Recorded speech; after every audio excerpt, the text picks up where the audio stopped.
नमस्कार दोस्तों, स्वागत है आपका कंसेप्ट नर्सिंग क्लासेस में।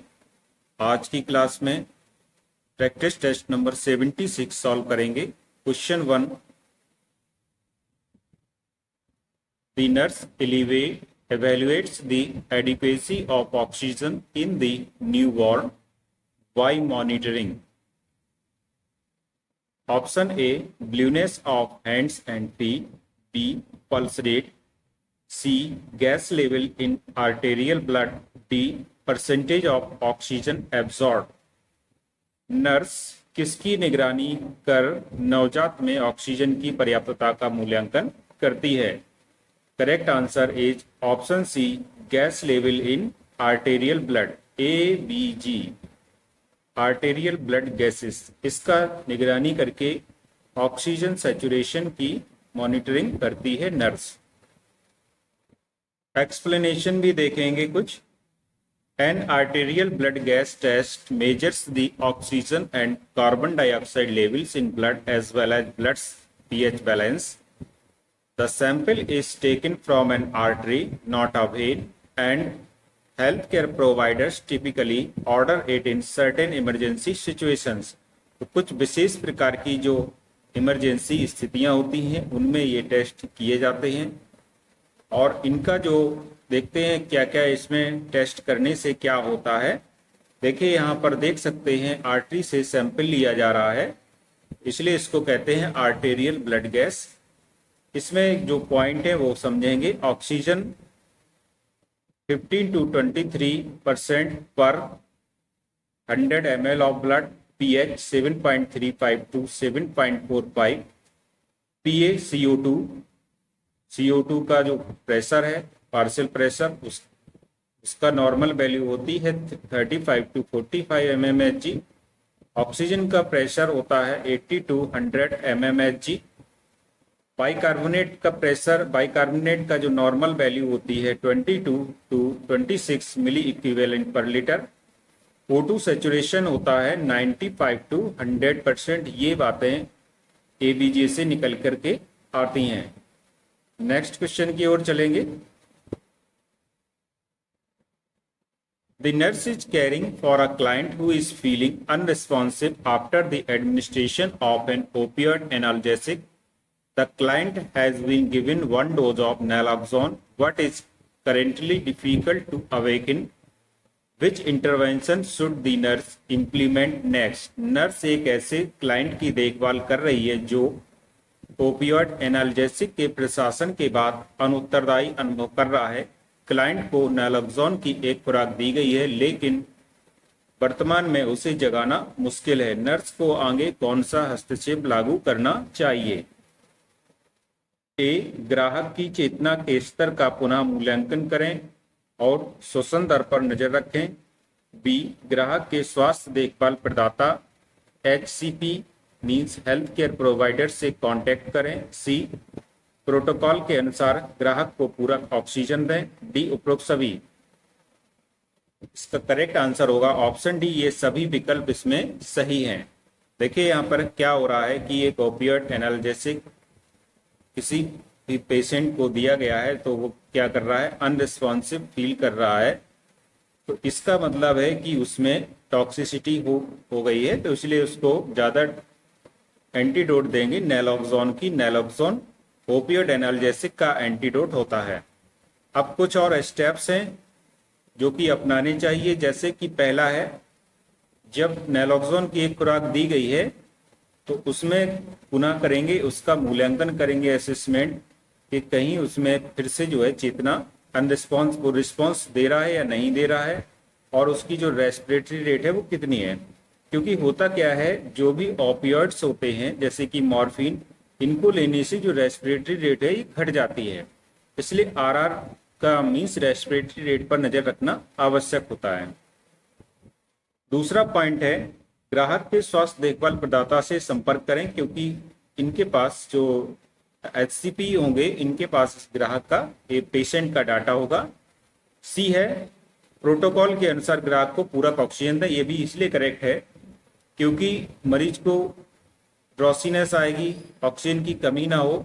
ऑक्सीजन देने से उसमें एक्साइटमेंट आ जाएगा, जिससे कि उसकी वो रिस्पॉन्सिव हो सकेगा।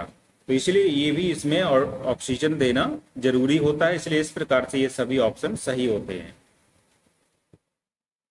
नेक्स्ट क्वेश्चन, जीवित टीके का उदाहरण है A BCG, B measles, C cholera, D A और बी दोनों।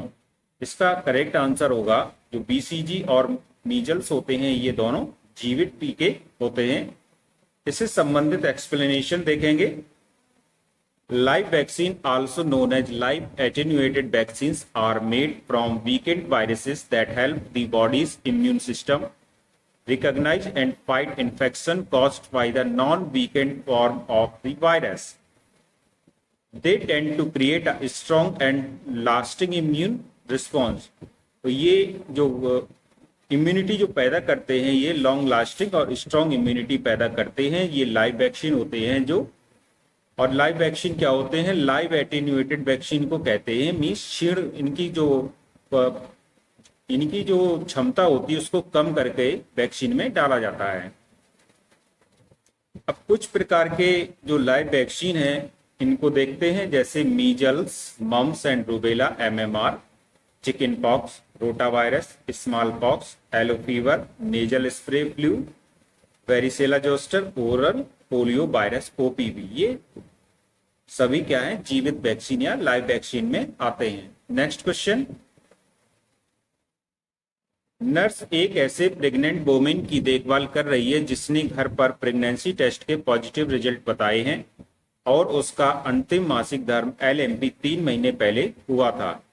वर्तमान तिथि 8 दिसंबर है। नर्स द्वारा दिया गया कौन सा कथन सही है? ए, डिलीवरी की अपेक्षित तिथि 25 अप्रैल है। B, fundal height symphysis pubis से 12 सेंटीमीटर नीचे सामान्य है। संभवतः बार बार मूत्र त्याग का अनुभव होगा। Option D, all of above.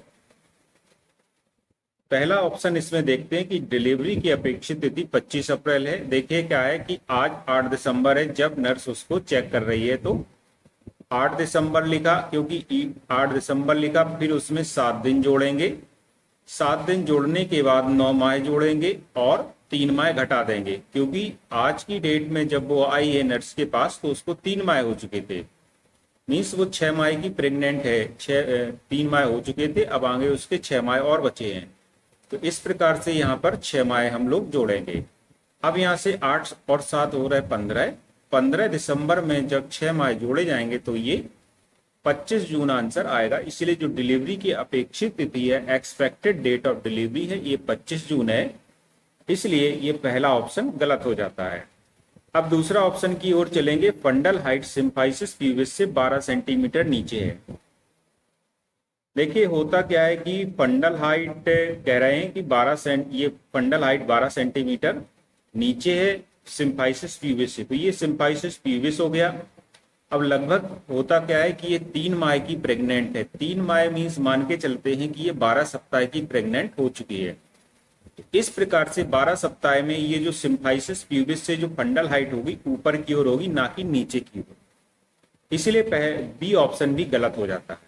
C option है संभवतः बार बार मूत्र त्याग का अनुभव होगा, तो ये प्रेगनेंसी का साइन होता है, बार बार मूत्र त्याग आना, यूरिनेशन होना, तो ये सही है। इसलिए उसका जो करेक्ट आंसर है ऑप्शन सी बिल्कुल सही है। अब इससे संबंधित जो फिगर है जो फंडल हाइट्स में, वो देखते हैं। जैसे कि यहाँ दिया गया है, ये सिम्फाइसिस, ये प्यूबिस है, तो प्यूबिस से ऊपर ये 12 सेंटीमीटर करीब 12 वीक्स में हो गई है, और 36 टू 38 वीक्स में इतना सेंटीमीटर ये हाइट हो जाती है, 36 टू 38 सेंटीमीटर। तो इस प्रकार से हम देखते हैं कि ये सिम्फाइसिस प्यूबिस से ऊपर है, ना कि नीचे, इसलिए इसका जो बी ऑप्शन है वो गलत हो जाता है। अब इसमें एक बात और देखी जाती है कि चैडविक साइन भी पॉजिटिव होता है जब प्रेगनेंसी होती है। तो चैडविक संकेत गर्भाशय ग्रीवा, योनि और लेबिया का नीला रंग होना है, जो रक्त प्रवाह में वृद्धि के कारण होता है। यह गर्भावस्था का संभावित संकेत है तथा ग्राहक की LMP की तिथि के आधार पर इसकी अपेक्षा की जाती है। तो चैडविक संकेत मीन्स होता है जो वेजाइना लेबिया और सर्विक्स, इसका कलर क्या हो जाता है, ब्लू हो जाता है, वायलेट हो जाता है। कारण होता है जो ब्लड फ्लो है प्रेगनेंसी के टाइम पर, ये ब्लड फ्लो बढ़ जाता है। तो यह संभावित संकेत है, ना कि एक बिल्कुल एग्जैक्ट संकेत नहीं होता है, प्रोबेबल साइन होता है। हाँ, लेकिन ज्यादातर प्रेगनेंसी में ऐसा देखने को मिलता है कि चैडविक संकेत देखने को अधिकतर प्रेगनेंसी में देखा गया है। तो इस प्रकार से यहाँ पर जो ऑप्शन दिए गए थे इनमें केवल सी ऑप्शन सही हो जाता है। अब अगले प्रश्न की ओर चलेंगे। निम्नलिखित में से कौन सा परीक्षण एक नवजात बालिका में सामान्य है? ऑप्शन ए, प्रथम 24 घंटों में मिकोनियम का निष्कासन। बी, आराम के समय श्वसन दर 70 प्रति मिनट। सी, 12 घंटे की आयु पर त्वचा का पीला रंग। डी, नाभि से रक्तस्राव। इसमें जो भी सामान्य होगा ये होगा ऑप्शन ए, प्रथम 24 घंटों में मिकोनियम का निष्कासन। ये एक सामान्य परीक्षण है। मिकोनियम देखते हैं क्या होता है। Meconium is the first stool of newborn. तो ये न्यूबॉर्न का क्या है, फर्स्ट स्टूल है। And is made up of cells, protein, fats, bile and other intestinal secretions. It can be green, brown और येलो। इसका जो कलर होता है वो ग्रीन हो सकता है, ब्राउन हो सकता है और येलो हो सकता है। And is sticky, thick and darker then a babies normal stool. तो बेबी के नॉर्मल स्टूल से थिक हो सकता है, डार्कर हो सकता है और स्टिकी हो सकता है। Meconium builds up in a baby's intestine from swallowing amniotic fluid while in the womb. जब बच्चा अंदर होता है, माँ के गर्भ में होता है, तो जो एमनियोटिक फ्लूइड के सोलो करने से ये मिकोनियम का प्रोडक्शन होता है। Healthy newborn's usually pass meconium with in 24 to 48 hours after the birth. जन्म के 24 से 48 घंटे के बाद मिकोनियम का उत्सर्जन होना एक सामान्य घटना है। But some babies may pass it before birth or during labor and delivery। लेकिन ऐसा क्या होता है कि कभी कभी कुछ विशेष कंडीशन में कुछ कॉम्प्लिकेशन के कारण भी ये मिकोनियम कॉम्प्लिकेशन का कारण बनती है। अब वो क्या क्या कॉम्प्लिकेशन हैं ये भी हम लोग देख लेते हैं। तो यहाँ पर दिया गया है meconium stained amniotic fluid. When a newborn passes a meconium during labor or delivery, the amniotic fluid can become stained। जब लेबर या डिलीवरी के समय बच्चा मिकोनियम पास करे तो इससे क्या हो जाता है, जो एमनियोटिक फ्लूइड है वो स्टेन हो जाता है। दूसरा है कि meconium aspiration syndrome, MAS। If a newborn breathes in a mixture of meconium and amniotic fluid around the time of birth, it can cause respiratory distress. तो जब जन्म के समय बच्चा इसको क्या करे, एस्पायर कर ले, सांस लेते समय अंदर खींच ले, तो ये रेस्पिरेटरी डिस्ट्रेस का कारण बनेगा, सांस लेने में बच्चे को प्रॉब्लम होने लगेगी। अ चेस्ट एक्सरे में सो पैची और streaky area in the infant's lung. तो यदि इस प्रकार से बच्चे का इस समय एक्सरे कराया जाए तो उसमें क्या है, पैची और स्ट्रीकी एरियाज देखने को मिलेंगे बच्चे के लंग्स में। तो इस प्रकार हमने देखा कि मिकोनियम होता है जो 24 से 48 घंटे में पास करने एक नॉर्मल घटना है, लेकिन कभी कभी इस मिकोनियम से कुछ, जब ये पहले पास हो जाए या मिकोनियम बच्चा निगल ले तो कुछ उससे कॉम्प्लिकेशंस भी पैदा हो जाती हैं। अब नेक्स्ट क्वेश्चन की ओर चलते हैं।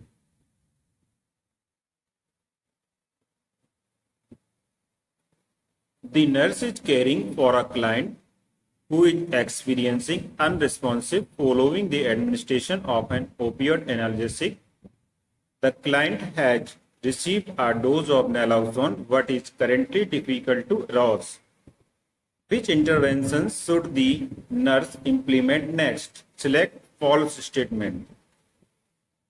देखिए, इसी प्रकार का एक क्वेश्चन आपको पीछे भी पूछा जा चुका है, उसी से संबंधित एक क्वेश्चन है, हल्का सा इसमें चेंज किया गया है। अब इसमें क्या है, कुछ ऑप्शन दिए गए हैं। ओपियोइड एनाल्जेसिक के एडमिनिस्ट्रेशन के बाद एक पेशेंट अनरेस्पॉन्सिव फील कर रहा है और उसको एक नैलोक्सोन की डोज भी दी गई है, तो इसमें से आपको इन ऑप्शन में फॉल्स स्टेटमेंट बताना है। पहला स्टेटमेंट है reassess the client's level of consciousness. B, contact the client's health care provider. C, give the client's supplemental oxygen per protocol.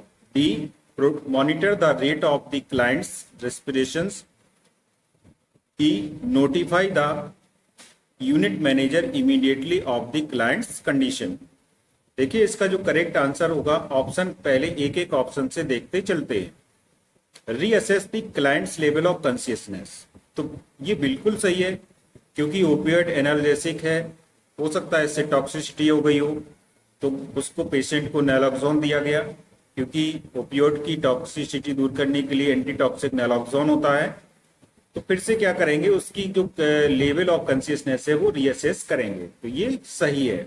हम लोगों को क्या करना है, फॉल्स स्टेटमेंट इसमें देखना था। बी ऑप्शन है contact the clients health care provider, ये भी ऑप्शन सही है, जो उसका हेल्थ केयर प्रोवाइडर है उससे कॉन्टेक्ट करना चाहिए। C give the client supplemental oxygen per protocol, तो ऑक्सीजन इसको प्रोटोकॉल के अनुसार देनी चाहिए। अभी ये पहले भी बताया जा चुका है कि ऑक्सीजन देने से उसके अंदर एक्साइटमेंट आएगा, तो ये भी ऑप्शन सही है। Monitor the rate of clients respiration, monitor इसलिए करना चाहिए क्योंकि रेस्पिरेटरी रेट ओपियोइड एनाल्जेसिक से घट जाती है, तो ये देखना चाहिए कहीं पेशेंट को ब्रेडीपनिया की कंडीशन तो नहीं हो रही है, इसलिए ये ऑप्शन भी सही हो जाता है। अब निश्चित बात है जब चार ऑप्शन सही है बिल्कुल, तो एक गलत है, वो है option E, notify the unit manager immediately of the clients condition, तो ये ऑप्शन क्या है, रॉन्ग हो जाता है। इस प्रकार से इसके चार ऑप्शन ट्रू हैं और एक फॉल्स स्टेटमेंट है। नेक्स्ट क्वेश्चन देखेंगे।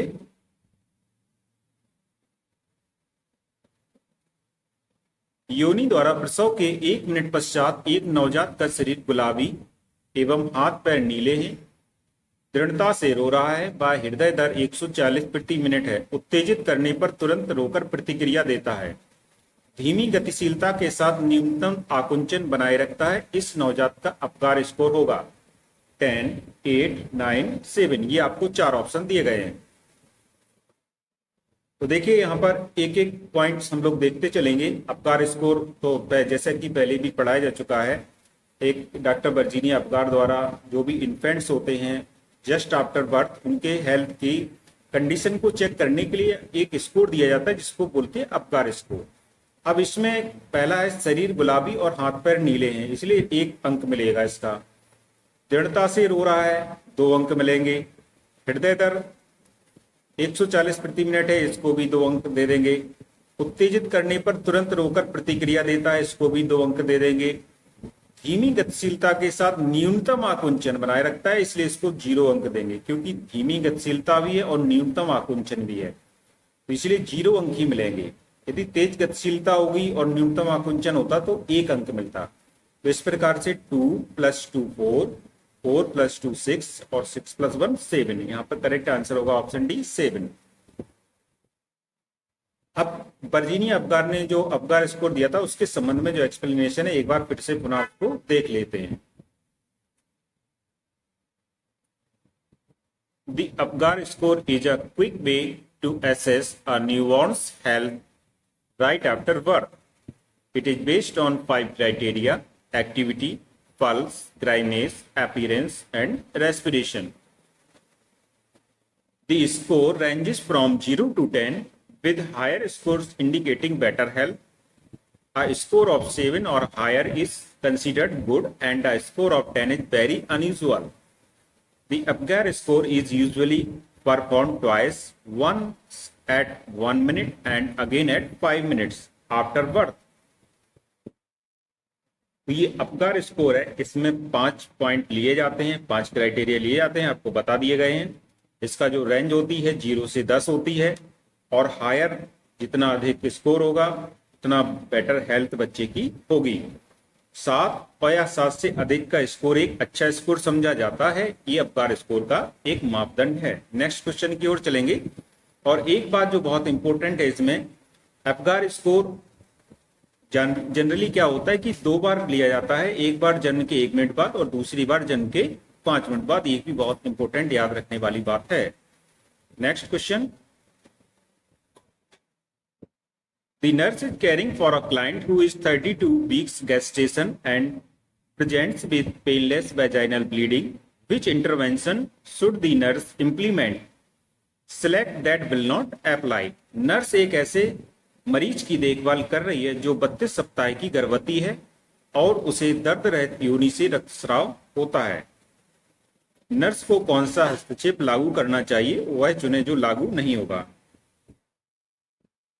ए, administer oxygen. B, begin fetal monitoring. C, count perineal pad. D, initiate 218 gauge peripheral intravenous IV catheters. E, perform a vaginal assessment. एक क्लाइंट है जिसको कि 32 वीक्स की क्या है गैस्टेशन है, हुआ है, गैस्टेशन है, उसको पेनलेस वेजाइनल ब्लीडिंग हो रही है। तो इसको जो नर्स का इंटरवेंशन होना चाहिए वो इनमें से सभी होंगे सिर्फ एक को छोड़ करके। तो इसमें जो इंटरवेंशन नहीं होगा नर्स का इस कंडीशन में, तो ये होगा administer oxygen, administer oxytocin, sorry oxytocin लिखा था। ऑक्सीटोसिन इस कंडीशन में देने से कोई लाभ नहीं होगा, बल्कि और भी उसके जो भी साइड इफेक्ट्स ही आकर के यहाँ पे उसको और जो यहाँ पर जो गर्भवती महिला है उसके हेल्थ को और कंडीशन को खराब करेंगे। तो यहाँ पर ऑक्सीजन एडमिनिस्टर करने की आवश्यकता नहीं है, बाकी ये सभी आवश्यक बातें हैं। अब इस संबंध में जो एक्सप्लेनेशन है वो भी देखेंगे। अब जैसे ये लिखा था एडमिनिस्टर ऑक्सीटोसिन, तो oxytocin is a medication that is prescribe to induce labour. तो ये जो ऑक्सीटोसिन होता है ये कब प्रेस्क्राइब की जाती है, लेबर को इंड्यूस करने के लिए। तो this intervention is contraindicated for the pregnant client who is 32 weeks gestation and presents with painless vaginal bleeding. तो इस प्रकार से ये जो गर्भवती महिला है इसको ये दवा बिल्कुल वर्जित होगी, ये दवा बिल्कुल नहीं देना है, क्योंकि ऑक्सीटोसिन प्रसव पीड़ा को प्रेरित करने का काम करती है। तो इसमें ये दवा देने की अभी आवश्यकता नहीं है, यही इसका ऑप्शन था, क्योंकि इसमें आपको ऐसा ऑप्शन चुनना था जो इसमें लागू नहीं हो। अब बाकी और भी ऑप्शन है उनके संबंध में जो एक्सप्लेनेशन है वो भी अभी देख लेंगे। Begin fetal monitoring.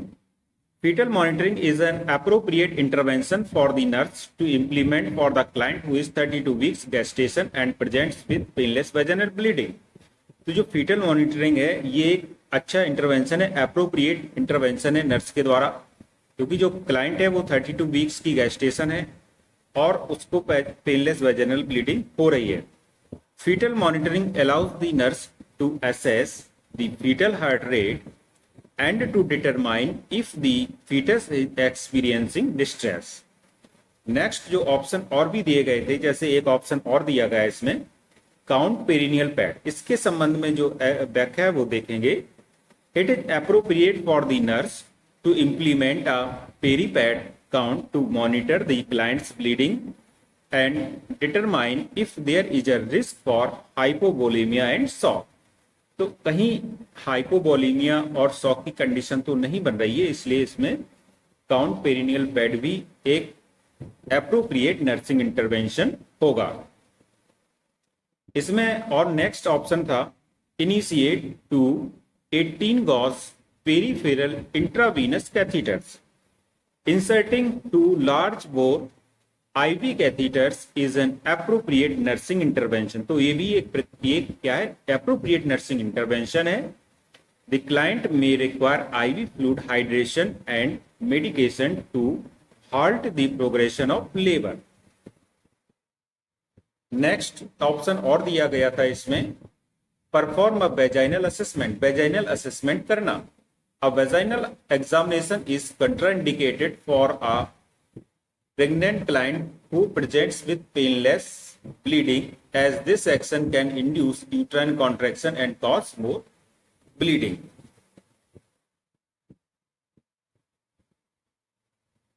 तो ये जो वेजाइनल असेसमेंट है ये भी क्या होगा, कंट्रा इंडिकेटेड होगा इस प्रेग्नेंट क्लाइंट के लिए जिसको कि पेनलेस वेजाइनल ब्लीडिंग हो रही हो।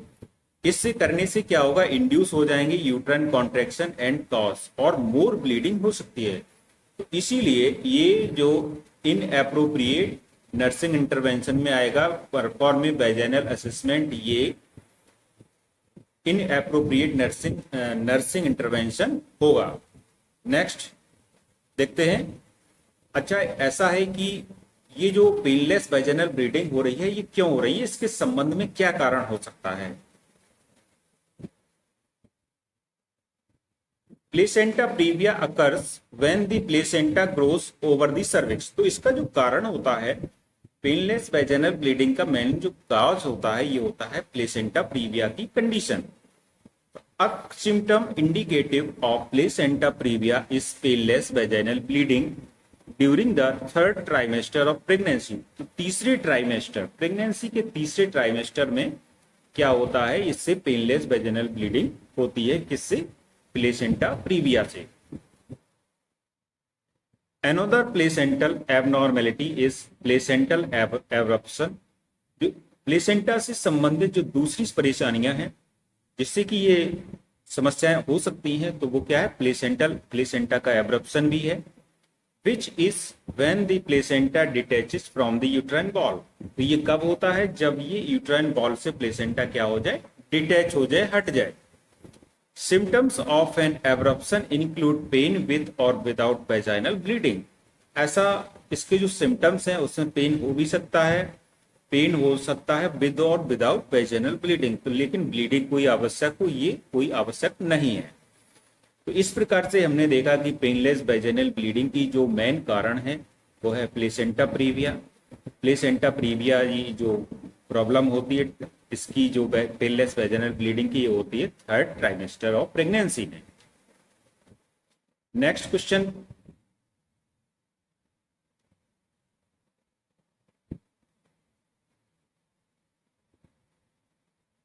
Which of the following best explains typical annual growth during school age? निम्नलिखित में से कौन सा स्कूली आयु के दौरान प्रारूपिक वार्षिक वृद्धि की श्रेष्ठ व्याख्या करता है? ए, बच्चा औसतन 2 इंच 5.2 सेंटीमीटर प्रति वर्ष बढ़ता है। बी, बच्चे के वजन में औसतन 3 पाउंड 1.4 किलो प्रति वर्ष की वृद्धि होती है।